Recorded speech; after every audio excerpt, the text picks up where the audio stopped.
उन्होंने कहा मेरा ब्याह भी होगा और किसी स्पेशल से होगा। आपको ब्याह का मतलब पता है? ओ छड्डो जी मैं दस्ताना। मेडिकल में देखा जाए तो शादी की कोई अहमियत नहीं है। अगर सोसाइटी के एतबार से देखा जाए तो ये सदियों की रवायत है, ये रिश्तों का जुड़ना है, ये रीत रवायत का हिस्सा है। लेकिन इसकी सबसे ज्यादा अहमियत लॉ के अंदर है, क्योंकि शादी is the legal way to have sex. Thank you so much मुझे इंटेलिजेंट बोलने के लिए। वैसे आपको पता है इंटेलिजेंस की कितनी टाइप्स होती हैं? ओ छड्डो जी मैं दस्ताना। इंटेलिजेंस की दो टाइप्स होती हैं, book smart and street smart. Book smart को मेजर करने के लिए हम IQ चेक करते हैं, यानी इंटेलिजेंस कोशेंट, और स्ट्रीट स्मार्ट को चेक करने के लिए हम EQ चेक करते हैं, यानी इमोशनल कोशेंट। यानी सिर्फ किताबा रटनार को इंटेलिजेंट नहीं होता। आपने पूछा हमारे राइट हैंड में ज्यादा स्ट्रेंथ क्यों होती है? ओ छड्डो जी मैं दस्ताना। वो इसलिए कि हमारा राइट हैंड डोमिनेंट है। हमें बचपन से सिखाया जाता है कि सब काम राइट हैंड से करना है, लिखना राइट हैंड से है, खाना राइट हैंड से है, पीना राइट हैंड से है। इसकी वजह से जो हमारे राइट हैंड का कंट्रोल होता है वो हमारे लेफ्ट हैंड से ज्यादा होता है, और इसी की वजह से जो ज्यादा ग्रिप होती है और स्ट्रेंथ होती है वो हमारी राइट साइड पे होती है। आपको पता है राइट हैंडेड और लेफ्ट हैंडेड लोगों में फर्क क्या होता है? ओ छड्डो जी मैं दस्ताना। राइट हैंडेड लोगों के दिमाग का लेफ्ट हेमिस्फीयर ज्यादा डोमिनेंट और ज्यादा एक्टिव होता है। इसके अलावा जो लोग लेफ्ट हैंडेड होते हैं उनके दिमाग का राइट हेमिस्फीयर ज्यादा एक्टिव और ज्यादा डोमिनेंट होता है। यानी आप अपनी जिस साइड को भी ज्यादा इस्तेमाल करोगे वो आपकी डोमिनेंट साइड बन जाएगी और आपके दिमाग का ऑपोजिट हिस्सा डोमिनेंट हो जाएगा। इसके अलावा एक छोटा सा मैसेज, पहले गल नू सुनिया करो, फिर गल नू समझा करो, ते फिर बंदे नू गलत आख्या करो। उन्होंने पूछा कि बिजली का वजन होता है? ओ छड्डो जी मैं दस्ताना। बिजली is basically flow of electrons, यानी इलेक्ट्रॉन्स का बहना, और इलेक्ट्रॉन का मास होता है। इलेक्ट्रॉन का मास होता है 9 multiply by 10⁻⁻31 kilograms. Mass negligible है लेकिन होता जरूर है, और weight is equal to mass multiply by gravitational acceleration. It means कि जो बिजली है उसका वेट होता है, नेग्लिजिबल होता है, बहुत कम होता है, लेकिन होता जरूर है। आपको पता है एक वेटरनरी क्या होता है? ओ छड्डो जी मैं दस्ताना। वेटरनरी जानवरों के डॉक्टर को कहते हैं। इस शोबे का ताल्लुक जानवरों की देखभाल और उनके इलाज से होता है। अगर आपने कोई अपना पेट रखा हुआ है जैसे परिंदा, डॉग या कैट, तो उनका इलाज भी एक वेटरनरी करेगा। इसके अलावा पाकिस्तान, जहाँ पे एग्रीकल्चर इंडस्ट्री इतना बड़ा शोबा है, वहाँ पे इन डॉक्टरों का होना बहुत जरूरी होता है। इसीलिए तो कहते हैं कभी साढ़े वर्गे जमींदारां तो पूछो जो डेरे ते डंगर बीमार पैंदा है ना, तो फिर पता लगता है कि डंगर डॉक्टर की अहमियत की है। छड्डो जी मुझे लगता है मैं ये पहले बोल चुका हूँ। आपको कभी ऐसा एहसास हुआ कि आप जो काम कर रहे हो वो पहले कर चुके हो? आपको इस कंडीशन का नाम पता है? ओ छड्डो जी मैं दस्ताना। इस कंडीशन को डेजा वू कहते हैं। डेजा वू फ्रेंच जुबान का लफ्ज़ है, इसका मतलब होता है ऑलरेडी सीन, यानी पहले देखा हुआ। इस कंडीशन के अंदर आपके दिमाग के कुछ सर्किट्स एबनॉर्मली सिग्नल फायर कर देते हैं, जिसकी वजह से आपको ये एहसास आता है कि जैसे आपने ये काम पहले कभी किया हुआ है। ये कंडीशन किसी बीमारी की अलामत नहीं है और ये नॉर्मली होता रहता है। It is just a glitch in the matrix. आपको पता है स्लीप पैरालिसिस क्या होता है? ओ छड्डो जी मैं दस्ताना। स्लीप पैरालिसिस एक ऐसी कंडीशन है जिसमें इंसान जब नींद से उठता है तो अपनी बॉडी को मूव नहीं कर पाता। नॉर्मली जब हम नींद से उठते हैं तो एक छोटा सा ट्रांजिशन पीरियड होता है जिसमें इंसान की पूरी बॉडी जाग रही होती है। स्लीप पैरालिसिस के अंदर इंसान का माइंड फुली अवेक हो जाता है, लेकिन अभी बॉडी पूरी तरह जागी नहीं होती। इसकी वजह से इंसान अपनी बॉडी मूव नहीं कर पाता और इसके अलावा उसे अपनी छाती पे भी एक बोझ सा महसूस होता है। ये कंडीशन सिर्फ कुछ मिनटों तक रहती है और उसके बाद इंसान नॉर्मल हो जाता है।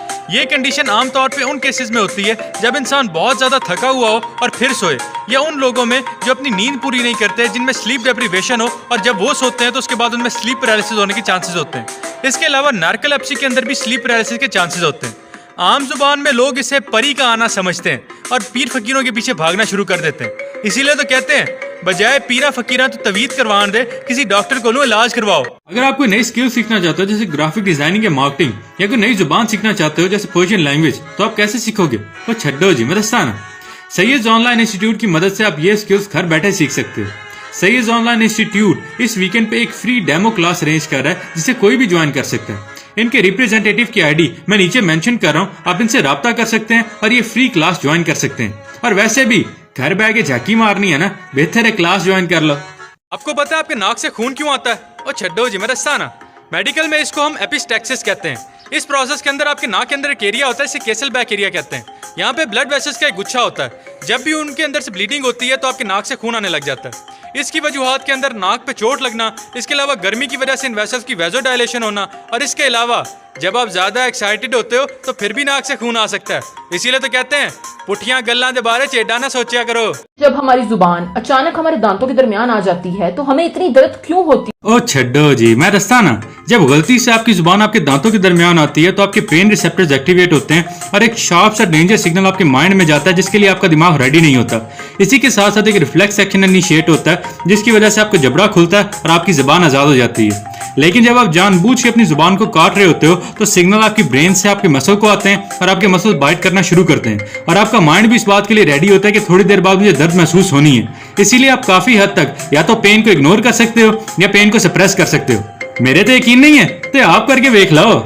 इन्होंने मुझसे पूछा कि क्या फ्यूचर में हम साइंस की मदद से जमे हुए इंसानों को दोबारा जिंदा कर सकते हैं। और छड्डो जिमदस्ताना, क्रायोजेनिक फ्रीजिंग से पॉसिबल है लेकिन आजकल के दौर में नहीं, क्योंकि हमारे दौर में ये प्रोसेस डेड बॉडीज को प्रिजर्व करने के लिए इस्तेमाल होता है। लेकिन क्रायोजेनिक्स की मदद से मर्दों के स्पर्म और औरतों के एग सेल्स को प्रिजर्व किया जाता है और उन्हें कई कई साल बाद इस्तेमाल किया जाता है। इसके अलावा अगर आपका कभी उंगली वगैरह कट जाए तो उसे फौरन बर्फ पे प्रिजर्व करें, इससे उसकी सक्सेसफुल रीअटैचमेंट के चांसेस बढ़ जाते हैं। इलेक्ट्रिसिटी वाली वीडियो पे ये कमेंट था कि इलेक्ट्रिसिटी का तो मैच नहीं होता। और छड्डो जी मरस्ताना, अल्लाह हमारे मुर्शिद आइंस्टाइन को जन्नत में जगह दे। उन्होंने एक पेपर लिखा था 1905 में जिसका नाम था इलेक्ट्रोडायनामिक्स ऑफ मूविंग बॉडीज। उसके अंदर उन्होंने ये प्रूव किया था विद एक्सपेरिमेंट कि इलेक्ट्रिसिटी का मैच होता है। आप वो पेपर जाके चेक कर सकते हो। वैसे मैंने देखा है साढ़े मुर्शिद से मेरी सोच केड़ी मिलती है। मैं मुसीबत की मारी निकली मजबूरी के तहत, नहीं तो मेरा खावंद ने कभी मुझे बाहर बैठने नहीं दिया था, निकलने ही नहीं दिया था।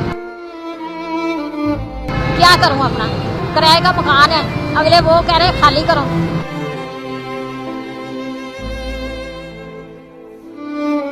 इन्होंने पूछा कि क्या red blood cells white blood cells में चेंज हो सकते हैं। तो छड्डो जी मरस्ताना, सिंपल आंसर है नहीं।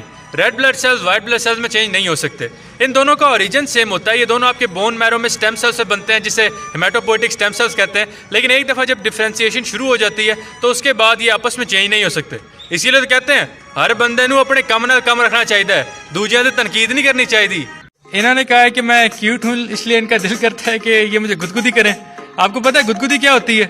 और छड्डो ये मरस्ताना, जब भी कोई दूसरा इंसान आपके सेंसिटिव एरियाज पे टच करता है, जैसे आपकी गर्दन, आपकी आर्म पेट, आपकी बेली की साइड या आपकी जो पाँव की सोल होती है, तो उससे ढेर सारे सेंसिटिव सिग्नल्स आपके दिमाग में जा रहे होते हैं और आपके मसल्स की इनवॉलंटरी कॉन्ट्रैक्शन हो रही होती है और उसकी वजह से आपको वो गुदगुदी की मजे वाली फीलिंग आती है। और मैं एक बात पहले बता दूं, मेरे नाल एहो जी टीटो पार्टियां नहीं लानियां।